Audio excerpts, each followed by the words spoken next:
राधे राधे सभी को। तो साथियों, आज अपने इंडियन पॉलिटी का जो टॉपिक करेंगे संसद। और सबसे पहले तो मैं आप सभी से माफ़ी चाहती हूँ कि मेरे से रेगुलर क्लासेस नहीं ली जा रही और इतनी ज़्यादा तबीयत खराब हो रही है कि बता नहीं सकती कि आप सभी के साथ ऐसा हो रहा है।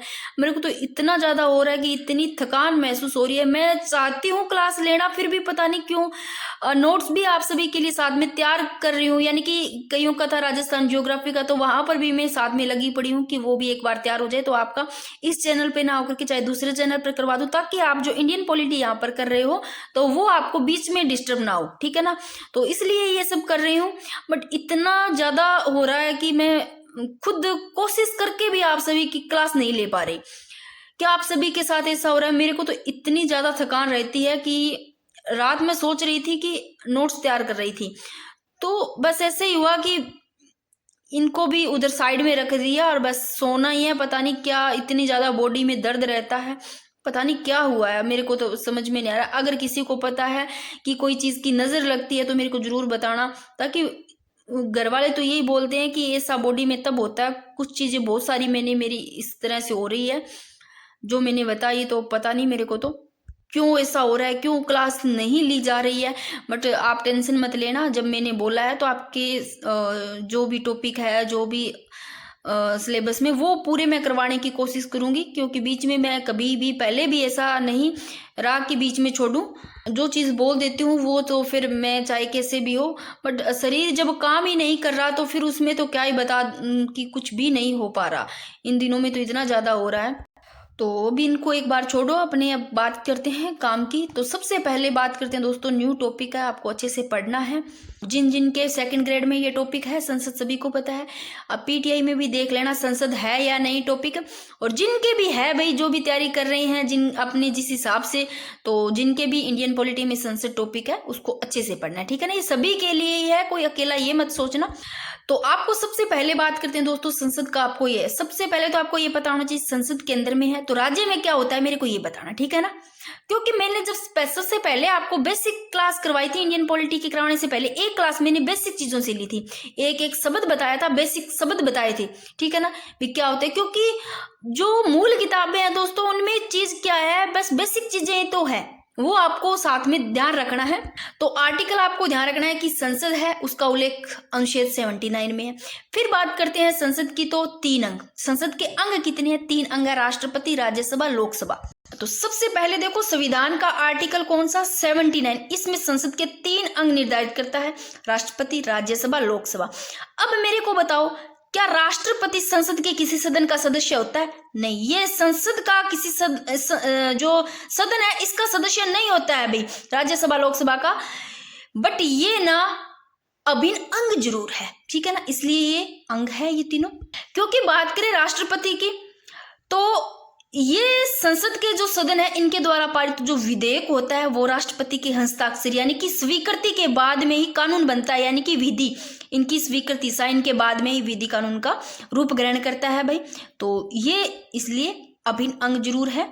तो सबसे पहले आपको ये चीज ध्यान रखनी है कि संसद का आर्टिकल ध्यान रखना कौन से में उल्लेख है, फिर ये अंग आपको ध्यान रखना। अब बात करते हैं राज्यसभा लोकसभा की। आपको पहले तो इनके आर्टिकल का ध्यान रखना। राज्यसभा में आर्टिकल कितना है? 80, ठीक है। लोकसभा में 81। तो अब आपको ऐसे याद करना है, राज्य नाम लिखा है इधर, लोक, लोक जनता आप लेना, लोक जनता, जनता में ताकत ज्यादा होती है ना, तो 80 ज्यादा है या 81 ज्यादा है, तो आप ऐसे इनको माइंड में बिठा लेना, 81 ज्यादा है तो 81 में लोकसभा आएगी, यानी कि जनता में ज्यादा ताकत होती है ना। तो अब इनके नाम देखो, राज्यसभा का ये उच्च सदन है, पहले लोकसभा देखो ये निम्न सदन है लोकसभा, तो ये उच्च सदन है राज्यसभा। लोकसभा अस्थायी सदन है तो राज्यसभा स्थायी सदन है, आप ऐसे ही नोट्स बना लेना। लोकसभा प्रथम सदन है तो राज्यसभा द्वितीय सदन है। लोकसभा जनता का सदन है भाई, लोकप्रिय सदन है जनता का, तो राज्यसभा वरिष्ठ यानी कि विद्वानों का सदन है, कोई दिक्कत नहीं इसमें। सबसे पहले क्या देखा, इतनी चीजें देखिए, आप स्क्रीनशॉट ले लो, चाहे जो नोट्स खुद बना रहे हैं उन आप स्क्रीनशॉट भी ले लेना, कोई दिक्कत नहीं।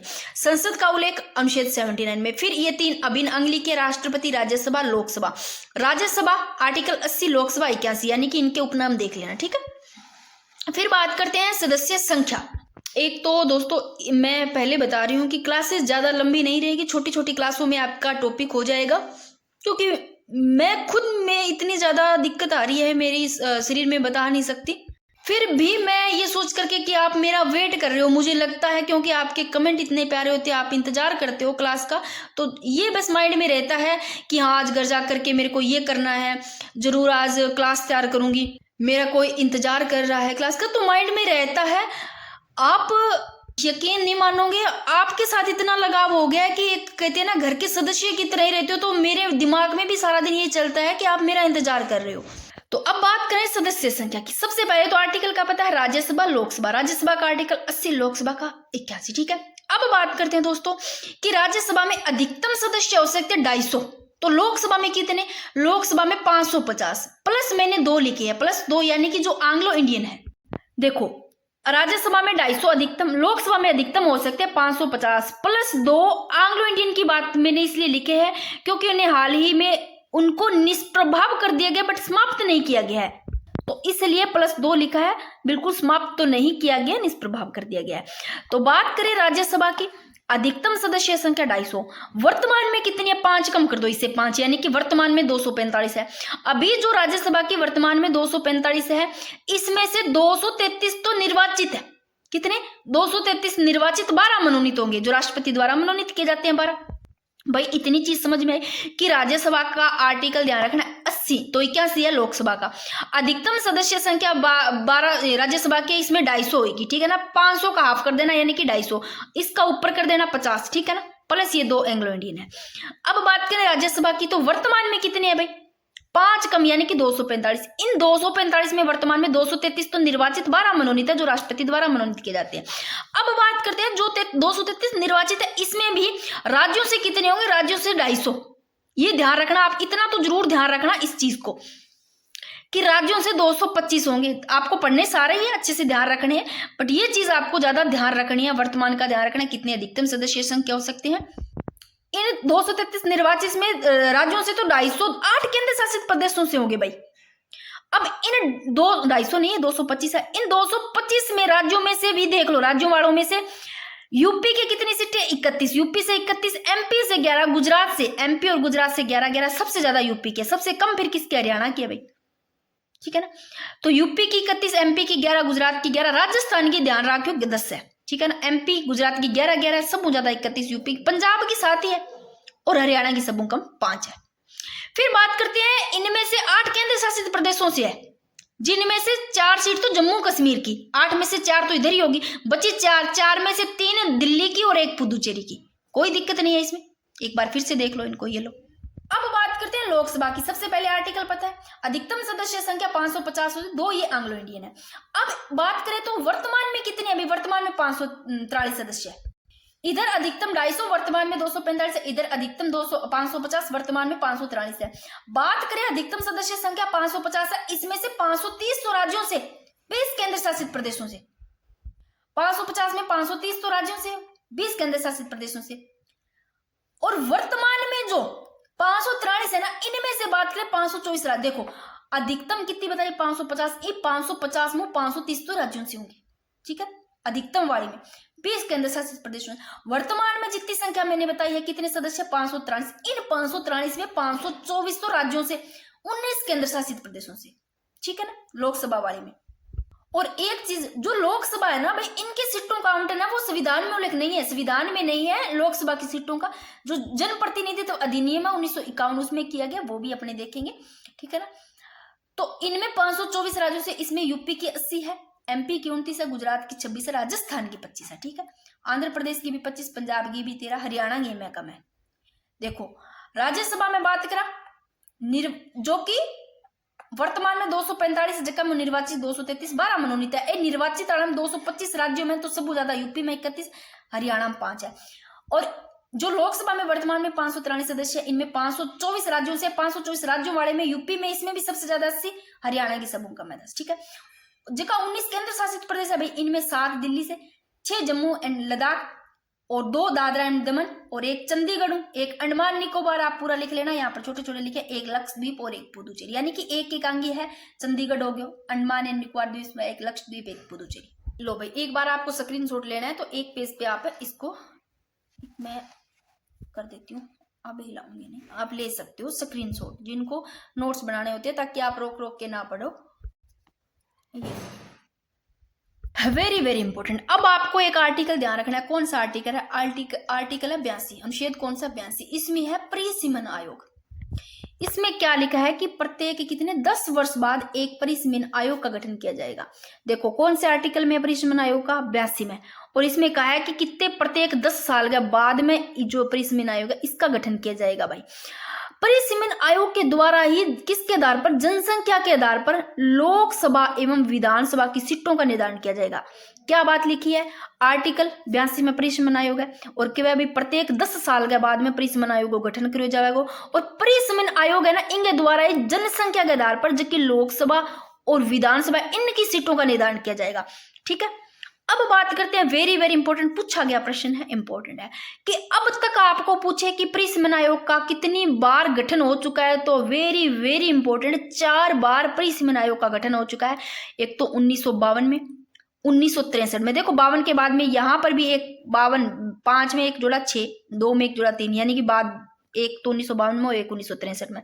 ठीक है, फिर इस 6 के आगे 7 जोड़ना, 3 का सेम ही रखना है। 1973 में हुई तीसरी बार, लास्ट बार 2002 में हुई और 2002 में उसमें अध्यक्ष कौन थे? कुलदीप सिंह, जस्टिस कुलदीप सिंह अध्यक्ष थे। ठीक है, वेरी वेरी इंपॉर्टेंट लाइन कि अब तक पूछे परिसीमन आयोग का गठन कब तक हो, कितनी बार हो चुका है? 4 बार, 1952 में, 63 में, 73 में, 2002 में। ठीक है, कोई दिक्कत नहीं भाई, ये आपको पता होनी चाहिए, इंपॉर्टेंट है, सभी को पता भी है कि वर्तमान हमारी जो सीटों का निर्धारण है ना, ये 1971 वाली ही है, तो भाई 1971 की जनगणना के अनुसार ही तो होता है, जबकि सीटों का परिसीमन है ये 2001 की जनगणना के अनुसार होता है।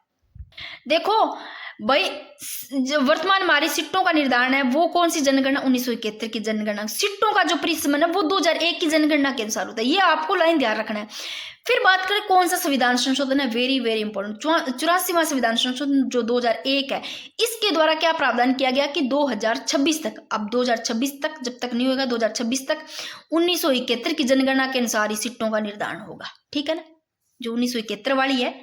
ठीक है ना, और ये इस संविधान संशोधन द्वारा प्रावधान किया गया कि 2026 तक 1971 की जनगणना तो लेते हैं अपने, 1971 की जनगणना के अनुसार सीटों का निर्धारण होता है, कोई दिक्कत नहीं है। ठीक है, क्या पढ़ा? आर्टिकल 82 पढ़ा जिसमें परिसीमन आयोग पढ़ा। ठीक है ना, फिर अनुच्छेद 84 में क्या है? 84 में संसद के सदस्य बनने हेतु योग्यताएं हैं, जो अर्हताएं हैं, योग्यताएं वो है क्या क्या योग्यताएं हैं कि वो भारत का नागरिक हो, राज्यसभा के लिए न्यूनतम आयु 30 वर्ष हो, यानी कि 30 वर्ष न्यूनतम आयु। लोकसभा, देखो राज्यसभा के लिए 30 वर्ष, लोकसभा के लिए 25, लोकसभा के लिए कम है। वेरी वेरी इंपॉर्टेंट, अनुसूची का पूछे कौन सी अनुसूची में?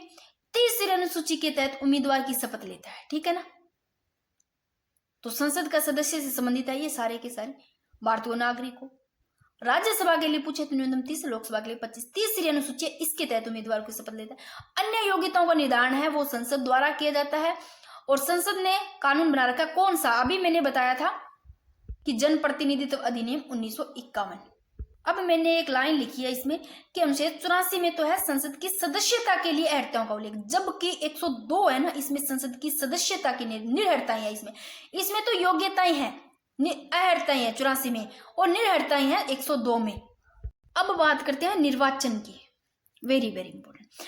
यहाँ राज्यसभा मैंने लिखा राज्यसभा का और यहाँ लोकसभा का क्या क्या ही है, कैसे कैसे होता है निर्वाचन। देखो राज्यसभा का तो होता है अभी अप्रत्यक्ष, लोकसभा का कौन सा? प्रत्यक्ष होता है। ठीक है ना, तो राज्यसभा का जो निर्वाचन अप्रत्यक्ष होता है, लोकसभा का प्रत्यक्ष होता है भाई। अब बात करते हैं राज्यसभा के निर्वाचन में भाग कौन कौन लेते हैं? संबंधित राज्यों के विधानसभा के निर्वाचित सदस्य। ये तो राज्यसभा में संबंधित राज्यों के विधानसभा के कौन से निर्वाचित सदस्य भाग लेते हैं और इनकी जो निर्वाचन प्रणाली है वो एकल संक्रमणीय आनुपातिक प्रतिनिधित्व खुली मतदान प्रणाली है भाई, जो कब जोड़ी गई है ये मैंने पीछे बताया था आपको, 2003 में जोड़ी गई ये वाली। ठीक है ना, पूरे डिटेल से बता रखा है मैंने कब जोड़ी गई। तो राज्यसभा का निर्वाचन अप्रत्यक्ष और निर्वाचन में भाग ले रहा है राज्यों की विधानसभा के निर्वाचित सदस्य। ठीक है ना, और निर्वाचन प्रणाली है वह एक तो खुली मतदान प्रणाली, एकल संक्रमणीय आनुपातिक प्रतिनिधित्व खुली मतदान प्रणाली जोड़ी गई 2003 में। ठीक है, लोकसभा की प्रत्यक्ष सार्वभौमिक वैश्विक मताधिकार के आधार पर होती है। ठीक है ना, अब एक वेरी वेरी इंपॉर्टेंट लाइन पता होना चाहिए, याद भी होगी कि कौन सा आर्टिकल है। आर्टिकल 326। इसमें मूलतः मतदान की आयु 21 वर्ष थी। मूलतः यानी कि जब संविधान लागू हुआ तब की बात कह रही हूँ। कौन से आर्टिकल, ध्यान रखना, 326। इसमें यानी कि संविधान लागू हुआ तब मतदान की आयु तो भाई 21 वर्ष ही। लेकिन कौन सा संविधान संशोधन, 61वां संविधान संशोधन 1989, यानी कि 61वां संविधान संशोधन 1989 द्वारा 18 वर्ष कर दी गई। तो 21 वर्ष को घटा गया, 18 वर्ष कर दी मतदान की आयु। कौन सा संविधान संशोधन द्वारा पूछे तो कौन सा, 61वें संविधान संशोधन 1989 द्वारा। तो भाई मूलतः पूछ रहे मुद्दा मतदान में कितनी थी, 21, तो वर्तमान में 18, याद रह जाएगी, कोई दिक्कत नहीं है। अब बात करते हैं इसी निर्वाचन प्रक्रिया को क्या कहते हैं, अग्रताई विजेता कहते हैं। अग्रताई विजेता कहते हैं, यानी कि the first past the post. अग्रताही विजेता क्या मतलब है, अग्रताही विजेता यानी कि the first past the post, यानी कि द फर्स्ट, यानी कि जो सबसे ज्यादा वोट लाएगा उसी को क्या माना जाएगा, विजेता। कोई दिक्कत नहीं है। तो एक बार आप निर्वाचन देख लो, किनका अप्रत्यक्ष होता है, किनका प्रत्यक्ष, और निर्वाचन प्रणाली है सब, आप एक बार इनका स्क्रीनशॉट ले लो, ठीक है ना, कोई दिक्कत नहीं है इसमें। ये लो, आप इसका भी स्क्रीनशॉट ले लो, नोट्स बनाते हो तो भाई इनका स्क्रीनशॉट ले लो। ये ली वो चीज मैंने यहाँ लिखी है। अब एक चीज में, क्योंकि आपको ये पता भी होना चाहिए, सीधा लिखने से कोई दिक्कत नहीं। लोक प्रतिनिधित्व अधिनियम 1951, देखो इसमें यह नियम था कि किसी राज्य से राज्यसभा में निर्वाचित होने के लिए प्रत्याशी उस राज्य का मूल निवासी होना चाहिए। बट कब, 2003 में संसद द्वारा इस नियम में क्या कर दिया, परिवर्तन कर दिया। परिवर्तन करते हुए अनिवार्यता क्या कर दी, समाप्त कर दी कि मूल निवासी था ना, ये कौन सा, लोक प्रतिनिधि अधिनियम 1951 में ये रूल था कि मूल निवासी होना चाहिए प्रत्याशी, ठीक है ना, राज्य को राज्यसभा में निर्वाचित होना है तो। लेकिन 2003 में संसद द्वारा परिवर्तन करते हुए इस अनिवार्यता को क्या कर दिया है, जो जरूरी था उसको क्या कर दिया, समाप्त। पहले राज्यसभा के लिए निर्वाचन क्या था, पहले गुप्त मतदान था, यानी कि गुप्त तरीके से मतदान होता था, राज्यसभा के लिए निर्वाचन होता था। कौन सा, गुप्त मतदान। कब से, वर्ष 2003 से संशोधन के द्वारा गुप्त मतदान की अनिवार्यता समाप्त करके कौन सा, खुले मतदान की व्यवस्था लागू कर दी। तो ये आपको पता होना चाहिए, पीछे की चीज का भी पता होना चाहिए, कब लागू किया गया, कब पहले क्या प्रक्रिया थी। पहला वो जरूरी हो कि मूल निवासी होना चाहिए, फिर 2003 में भी समाप्त कर दियो, कोई जरूरी कौन। फिर पहले क्या था भी, राज्यसभा के निर्वाचन का जो गुप्त मतदान था ना, उसको भी हटा करके कब, वर्ष 2003 से संशोधन कर गए इंगमा, गुप्त मतदान की अनिवार्यता ने भी समाप्त कर दी, उनके स्थान में खुले मतदान की व्यवस्था की, ठीक है। तो ये चीजें पता होनी चाहिए। वैसे मैंने आर्टिकल एक जगह लिखे हैं, फिर भी आप एक बार यहाँ देख लो कि आर्टिकल 99 में सदस्यों द्वारा शपथ या प्रतिज्ञान पूछे, सदस्यों का शपथ या प्रतिज्ञान पूछे तो 99 में संसद के सदस्यों को शपथ राष्ट्रपति द्वारा, प्रतिनिधि द्वारा, राष्ट्रपति द्वारा, ठीक है ना, राष्ट्रपति या प्रतिनिधि द्वारा दिलाई जाती है। ये अपने पढ़ेंगे आर्टिकल, तब आप सारे एक जगह देख लेना। अब बात करते हैं, यहां मैंने एक जगह लिखे कार्यकाल, राज्यसभा लोकसभा के कार्यकाल। एक बार मैं फटाफट थोड़ा सा पीछे से आपको करवा देती हूँ कि सबसे पहले अपन ने देखा कि संसद है वो आर्टिकल 79 में उल्लेख है। फिर मैंने 3 अभिन्न अंग बताए हैं कि संसद के अंग, राष्ट्रपति, राज्यसभा, लोकसभा। आर्टिकल मैंने बताया कि 52 तो राष्ट्रपति याद है, कोई दिक्कत को नहीं। अंग आप अनुच्छेद जरूर ध्यान रखना, राज्यसभा का 80, लोकसभा का 81। फिर मैंने उपनाम लिखे कि भाई ये निम्न सदन है लोकसभा, ठीक है ना, बट इसमें शक्ति ज्यादा है तो 81 आर्टिकल, 80 इसका एक कम, ऐसे लेना। ये जनता या लोकप्रिय का सदन है, ये वरिष्ठों का है, विद्वानों का सदन, ठीक है। यो पहलो प्रथम सदन है, यो द्वितीय सदन है, यो अस्थायी सदन है भी लोकसभा, यो स्थायी सदन है। ये स्थायी सदन है, तभी तो कभी भंग नहीं होता, है ना। अब फिर पढ़ा उन्होंने सदस्य संख्या, जिसमें राज्यसभा के अधिकतम देखो ध्यान रखना कितने, 250 हो सकते हैं, लोकसभा की 550, 2 ये एंग्लो इंडियन है, ठीक है ना। फिर मैंने जिसमें वर्तमान में बताई, राज्यसभा की वर्तमान में 245 है, ठीक है, तो इधर वर्तमान में 543 है, ठीक है ना, ये मैंने बताया, आप थोड़ा इनको भी देख लेना। फिर आर्टिकल 82 में देखा परिसमन आयोग, इसमें देखा कि अब तक 4 बार परिसमन आयोग का गठन हो चुका है, ये चारों ध्यान रखना, डेट कौन कौन सी है, ठीक है ना। फिर पढ़ा अनुच्छेद 84, जिसमें ये सारे देखे संसद का सदस्य बनने के लिए जो योग्यताएं हैं। फिर एक जगह मैंने लिख लिया कि 84 में तो अहर्ताएं हैं संसद के सदस्यों के लिए, निर्हर्ताएं कौन सी में, 102 में है। फिर अपनों ने निर्वाचन देखा कि राज्यसभा का अप्रत्यक्ष होता है, लोकसभा का प्रत्यक्ष होता है। फिर ये सारे आप यहाँ पर पढ़ लेना, ठीक है। फिर यहाँ पर पहले का प्रावधान और जो संशोधन हुआ वो मैंने एक जगह लिखा। फिर 99 में शपथ है। अब बात करते हैं राज्यसभा और लोकसभा के कार्यकाल की। देखो ये तो मैंने बताया कि ये स्थायी सदन है राज्यसभा, ये अस्थायी सदन है। अब बात करें राज्यसभा में, राज्यसभा के सदस्यों का कार्यकाल है वो 6 वर्ष है। प्रति 2 वर्ष बाद, देखो कार्यकाल तो 6 वर्ष है राज्यसभा को, ठीक है। तो लोकसभा को सामान्य कार्यकाल 5 वर्ष है, इन राज्यसभा को 6 वर्ष है। बट हर साल 2 वर्ष बाद में, कितना साल बाद में, 2 वर्ष के बाद में 1/3 सदस्य वो सेवानिवृत्त होंगे और बांग सेवानिवृत्त होता जाएगा 2 साल के बाद में 1/3 और बांग्ला जी का नया निर्वाचित आ जाएगा, ठीक है ना। यानी कि राज्यसभा स्थायी सदन है और राज्यसभा के सदस्यों का कार्यकाल है वो 6 वर्ष है। बट हर साल 2 वर्ष बाद में 1/3 सदस्य निर्वाचित सेवानिवृत्त होते जाएंगे, उनके स्थान पर नए निर्वाचित आते जाएंगे। ये लाइन लिखे, इंपॉर्टेंट है, ठीक है। फिर राज्यसभा में मनोनीत सदस्यों का कार्यकाल, जो राज्यसभा, इसमें जो मनोनीत सदस्य है ना भाई, उनको कार्यकाल 6 वर्ष होगा प्रति 3 वर्ष बाद में। देखो यहाँ राज्यसभा के सदस्य है, उनका कार्यकाल 6 वर्ष बाद, यानी कि 2 साल बाद में 1/3 सदस्य निर्वाचित होगा, नया आ जाएगा। और जो राज्यसभा में मनोनीत सदस्य है, इनका कार्यकाल भी 6 वर्ष है, बट यहाँ पर 1 साल बढ़ा दिया, यानी कि 3 वर्ष बाद में यहाँ कितना 1/2 सदस्य सेवानिवृत्त होएगा, नया मनोनीत आता जाएगा, ठीक है ना। यहाँ निर्वाचित है, नए निर्वाचित आएंगे सदस्यों वाले में राज्यसभा में, और जो राज्यों में मनोनीत की बात कर रहे हैं, मनोनीत सदस्यों का, तो यहाँ नए मनोनीत आएंगे, ठीक है ना। यहाँ 1/2 सदस्य सेवानिवृत्त होंगे वो जगह 3 साल बाद में, और यहाँ 1/3 जो कि 2 साल बाद में। ये चीजें आपको ध्यान रखनी है। फिर लोकसभा की बात करते हैं, तो ये अस्थायी सदन है, सामान्य कार्यकाल 5 वर्ष होता है।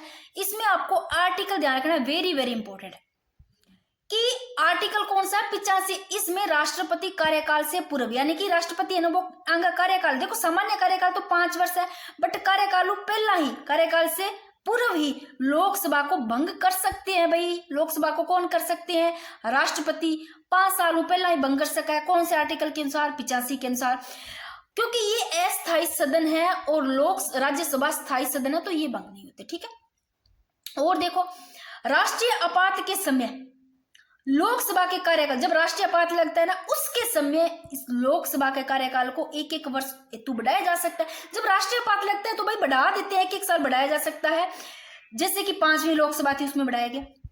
तो ये आप देखो मैंने क्या बताया, कार्यकाल में राज्यसभा स्थायी सदन है तो भंग होनी है, लोकसभा अस्थायी सदन है तो भंग हुआ।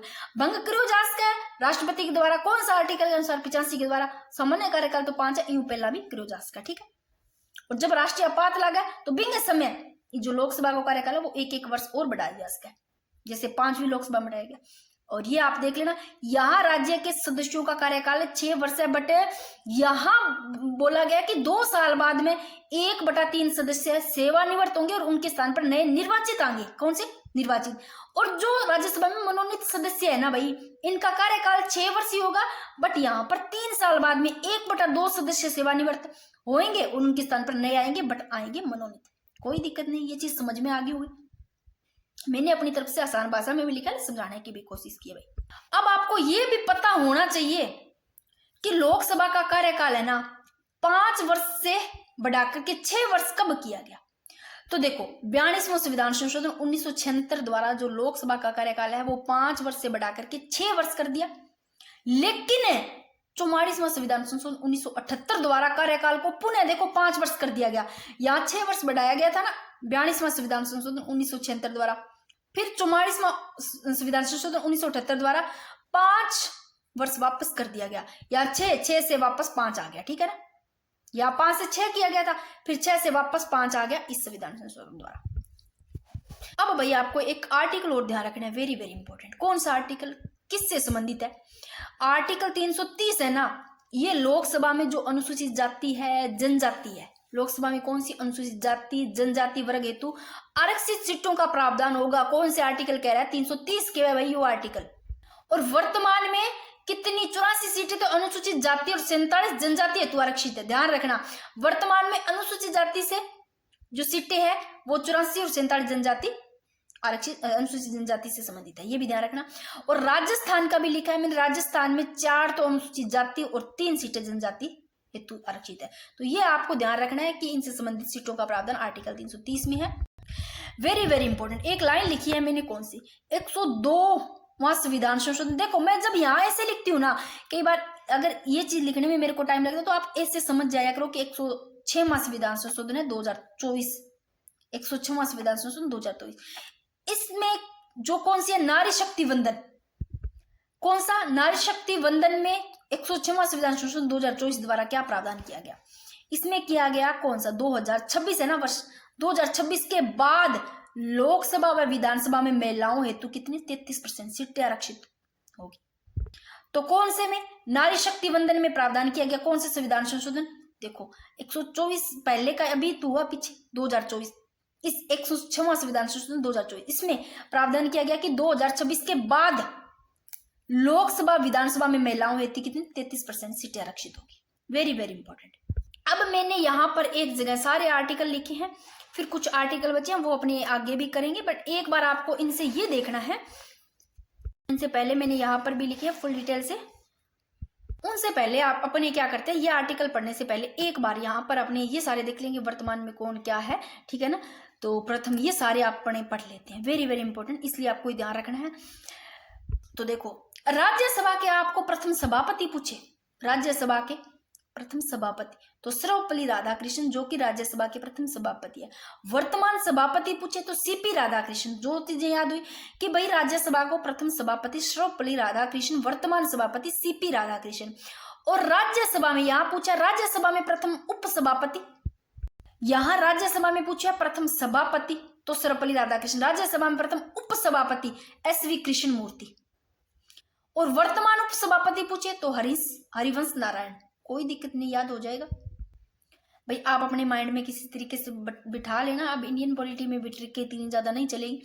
लोकसभा के प्रथम अध्यक्ष पूछे, यहाँ लोकसभा की बात हो रही है, प्रथम अध्यक्ष पूछा जा रहा है GV मावलकर, पूरा नाम भी पता होगा GV यानी कि गणेश वासुदेव मावलकर, कोई दिक्कत नहीं है, ये लोकसभा के प्रथम अध्यक्ष है गणेश वासुदेव मावलकर। वर्तमान अध्यक्ष कौन है भाई? ओम बिरला है, 18वीं लोकसभा से, तो ये पता होगा आपको। फिर से देखो राज्यसभा को प्रथम सभापति सर्वपल्ली राधाकृष्णन और उपसभापति SV कृष्ण मूर्ति, इतना ही फर्क है, यहाँ सर्वपल्ली राधाकृष्णन, यहाँ SV कृष्ण मूर्ति सभापति और उपसभापति में। वर्तमान सभापति CP राधाकृष्णन और वर्तमान उपसभापति हरिवंश नारायण, ठीक है। फिर बात करते हैं प्रथम महिला लोकसभा अध्यक्ष मीरा कुमार, 15वीं लोकसभा से, कौन सी? मीरा कुमार। और सुमित्रा महाजन है, ये 16वीं लोकसभा की, सुमित्रा महाजन है, ये सिंह नहीं है, सुमित्रा महाजन 16वीं लोकसभा से, प्रथम महिला लोकसभा अध्यक्ष मीरा कुमार। देखो वे लोकसभा कौन? वे लोकसभा अध्यक्ष जगह राष्ट्रपति भी रहे, वे लोकसभा अध्यक्ष जो राष्ट्रपति रहे नीलम संजीव रेड्डी रहे। और लोकसभा अध्यक्ष जो उच्चतम न्यायालय के न्यायाधीश रहे, कौन है लोकसभा के अध्यक्ष? जो देखो उच्चतम न्यायालय के न्यायाधीश रहे KS हेगड़े। सर्वाधिक कार्यकाल तक, सबसे ज्यादा कार्यकाल तक लोकसभा अध्यक्ष रहे बलराम जाखड़, नाम ही बल है तो सबसे ज्यादा कार्यकाल तक लोकसभा अध्यक्ष रहे बलराम जाखड़, 1980 से 89 देख लो। फिर वे लोकसभा अध्यक्ष जिनका देखो पद पर रहते हुए निधन हुआ, देखो GV मावलकर, यानी कि पूरा नाम देखो क्या है?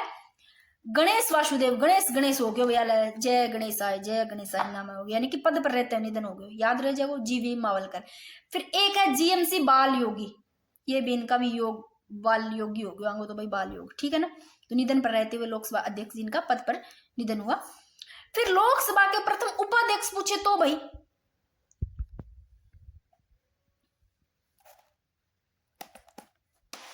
देखो, ये देखो लोकसभा का प्रथम अध्यक्ष तो GV मावलकर प्रथम अध्यक्ष, और लोकसभा का प्रथम उपाध्यक्ष है अनंत सेनम अयंकर, यानी कहीं कहीं आपको ऐसा नाम दिख जाए AS अयंकर तो समझ जाना क्या नाम है, अनंत सेनम अयंकर, ये लोकसभा के प्रथम उपाध्यक्ष है।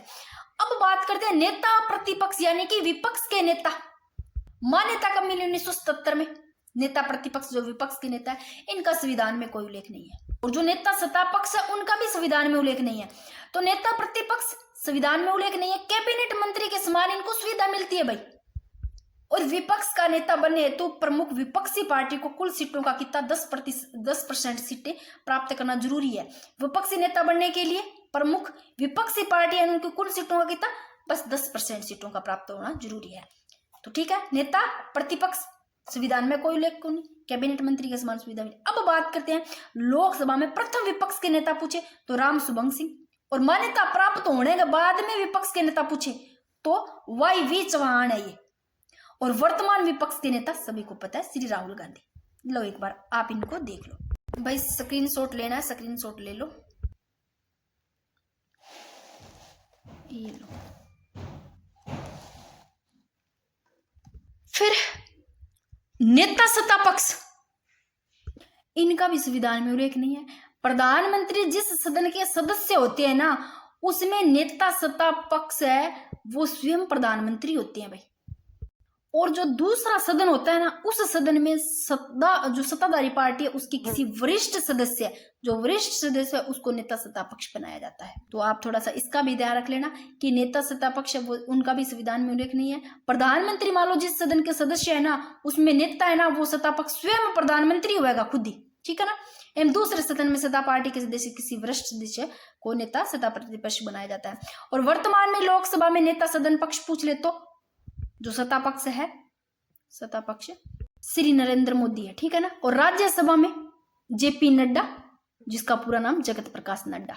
अब मैंने एक जगह आर्टिकल लिखे, आप ऐसे ही चाहे लिख लेना चाहे याद कर लेना, ठीक है ना। केंद्र में अभी पढ़ रहे हैं अपने, और राज्यों में आपको थोड़ा सा ऐसे ध्यान रखना है कि साथ में पढ़ोगे ना तो थोड़ा याद रह जाएगा। देखो 74 में सबसे पहले अपने हमने पढ़ी कि मंत्री परिषद होगी, ठीक है ना, एक मंत्री परिषद होगी। 74 में पढ़ा मंत्री परिषद। 75 में पैसे 75 पैसे प्रधानमंत्री। देखो यहाँ 74 है, 74 में ना आपको यहाँ पर एक कम करना है, 7 की जगह 6 लिखना है, 4 से घटाना है 3, यानी कि 63 का आपको 163 करना है, ठीक है ना। तो इधर राज्य में मंत्री, यानी कि राज्य में मंत्री परिषद, और 74 में इधर संसद में केंद्र में, यानी कि संसद से संबंधित है, ये केंद्र की बात कर रहे हैं, इधर राज्य। देखो 75 में प्रधानमंत्री है तो भाई इस 7 का एक कम करो कितना आएगा 6, 5 का कम करो 4, यानी कि यहाँ पर 164 करना है। इधर पीएम है तो इधर सीएम है, यानी कि इधर प्रधानमंत्री है तो इधर मुख्यमंत्री। 75 में प्रधानमंत्री तो आपको दिमाग में करना है, 75 में पढ़ा था, 1 कम किया 6, 1 कम किया 4, यानी कि 164 में मुख्यमंत्री। देखो महान्यायवादी केंद्र में होते हैं तो राज्य में महाधिवक्ता होंगे भाई, तो क्षेत्र में महान्यायवादी है। वही चीज 7 से कम किया 6, 6 से 1 कम किया 5, यानी कि 65 हुआ, 65 का एक आगे लगा दो, 165 में महाधिवक्ता जो राज्य में होता है, केंद्र में महान्यायवादी होता है। फिर 77 में क्या है, यहाँ 77 इधर 6 ध्यान रखना, 66, 1 कम कर लो 166 हो गया। देखो केंद्र में देश के समस्त शासन संबंधी कार्य राष्ट्रपति के नाम से होंगे तो इधर राज्यपाल के नाम से होंगे। 78 में राष्ट्रपति है ना वो पीएम से सूचना मांग सकता है, ठीक है, तो 1 कम कर लो यानी कि 6, 1 कम करो यानी कि 7, 67, 167 में राज्यपाल सीएम से सूचना मांग सकते हैं, मुख्यमंत्री से। इधर राष्ट्रपति प्रधानमंत्री से सूचना मांगेंगे 78 में। अगर आपको एक साइड वाले मान लो याद हो जाते हैं आर्टिकल, तो थोड़ा सा आपने इस प्रकार किसी चीज से कनेक्ट करके, इन्हीं आर्टिकल से कनेक्ट करके याद किया तो क्या पता याद रह जाए। तो राज्यपाल मुख्यमंत्री से सूचना मांग सकते हैं। देखो राज्य में संसद होती है तो सॉरी केंद्र में संसद होती है तो राज्य में विधानमंडल होती है। तो संसद अभी सबसे पहले संसद ही पढ़ रहे हैं, सबसे पहले आर्टिकल ही पढ़ा था, कौन से में उल्लेख है 79 में संसद है तो 168 में विधानमंडल है, यानी कि 1 कम किया 6, 1 कम किया 8, यानी कि 68 का 168 बना दो विधानमंडल, ठीक है ना। फिर से देखो एक बार फिर से देखो, स्क्रीन शॉट ले लो सारे। फिर 79 में संसद, 168 में विधानमंडल, 80 में राज्यसभा, ठीक है। इधर देखो केंद्र में अपने पढ़ रहे राज्यसभा तो इधर अपने विधान परिषद का सर्जन यानी कि विधान परिषद का गठन, यानी कि यहां आपको बस इतना ध्यान रखना, यहाँ 80 है, ठीक है, और यहां आपको बस याद रखना 169 में विधान परिषद का गठन, ये कोई चीज सेट नहीं बेटा। यहाँ 80 लोकसभा 80 है, ठीक है, 8 से कम करो, वैसे यहां भी बैठ जाएगा 80, आप वैसे कर लो, ये 80 है भाई, 1 मिनट, क्योंकि ये 0 है ना, 80 10 से कम करोगे 9 कम होगा, ठीक है, अपने हासिल लेते हैं ना उस प्रकार याद कर लेना। इधर लिया ना 10 कर दिया, इधर 7 बच गया, 7 में से 1 क्या 6, चाहे वैसे माइंड में बिठा लेना 169। फिर 81 में लोकसभा है तो 8 से कम किया 7, 1 को कम किया, इधर 0 बचेगा, यानी कि 70, 170 में विधानसभा। इधर लोकसभा तो राज्य में विधानसभा होगी। 82 में सबसे पहले कौन सा आयोग पढ़ा था, याद होगा, अभी पढ़ के आया, प्रीसमन आयोग होगा, गठन होगा, मैंने बताया था ना 82 में। तो देखो यहाँ 7, 1 कम करो, एक लॉजिक पूरा बैठ रहा है, 171 में विधान परिषद, ठीक है ना। तो इधर राज्य में अपने संसद से संबंधित पढ़ रहे हैं तो इधर आपने सॉरी केंद्र में पढ़ रहे हैं तो इधर राज्य में सेम ही है।